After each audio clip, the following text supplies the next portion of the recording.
جب آگ بھڑک گئی تو حضرت ابراہیم کو منجنیق کے ذریعے آگ میں پھینکنے کا فیصلہ کیا گیا، کیونکہ آگ کے قریب جانے کی ہمت تو کسی میں بھی نہیں تھی۔ حضرت ابراہیم نے اس وقت بھی اللہ پر مکمل بھروسہ کیا۔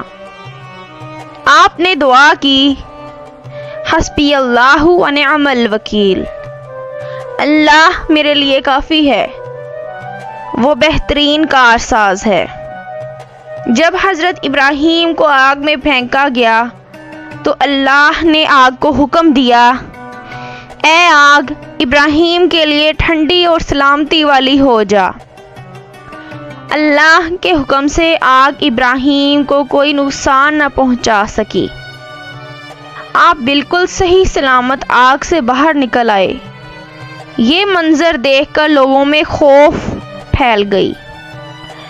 نمرود کو اس معجزے کے باوجود بھی ہدایت نہ ملی۔ اس کا غرور اور ضد بڑھتا ہی گیا۔ وہ یہ معجزہ دیکھ کر بھی حضرت ابراہیم کی سچائی کو تسلیم کرنے کی بجائے اور زیادہ متکبر ہو گیا۔ اس نے فیصلہ کیا کہ وہ حضرت ابراہیم کے خلاف جنگ کرے گا۔ نمرود نے اپنی بڑی فوج تیار کی اور اللہ کے نبی کے خلاف لڑنے کا ارادہ کیا۔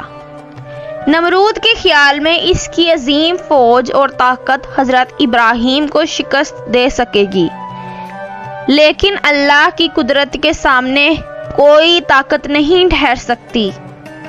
اللہ نے نمرود کی فوج کو ختم کرنے کے لیے ایک چھوٹی سی مخلوق کو بھیجا۔ یہ مخلوق ایک چھوٹا مچھر تھا۔ مچھر نے نمرود کے ناک میں داخل ہو کر اس کے دماغ تک پہنچ کر اسے اذیت میں مبتلا کر دیا۔ نمرود کو اس مچھر کی وجہ سے شدید تکلیف ہونے لگی۔ وہ ہر وقت سر پیٹتا رہتا اور آرام کی تلاش میں رہتا۔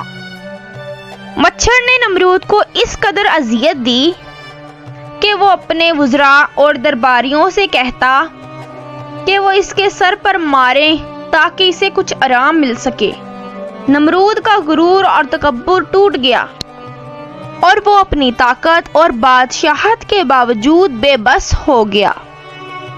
آخر کار نمرود کی یہ تکلیف اس کی موت کا سبب بنی اور وہ ذلت کے ساتھ دنیا سے رخصت ہو گیا۔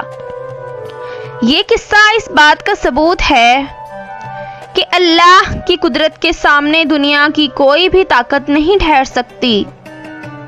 حضرت ابراہیم کا ایمان اور اللہ پر بھروسہ ہمیشہ سچا ثابت ہوا، جبکہ نمرود کی طاقت، غرور اور تکبر ایک چھوٹی سی مخلوق کے ذریعے ختم ہو گئے۔ یہ واقعہ ہمیں یہ سبق دیتا ہے کہ دنیاوی طاقتیں عارضی ہیں، جبکہ اللہ کی قدرت اور حق ہمیشہ قائم رہنے والا ہے۔ اگر آپ اس طرح کی مزید ویڈیوز دیکھنا چاہتے ہیں تو میرے چینل کو لائک اور سبسکرائب کریں اور بیل آئیکن کو دبائیں تاکہ میرے اس طرح کی ویڈیوز آپ تک پہنچتی رہیں۔ شکریہ۔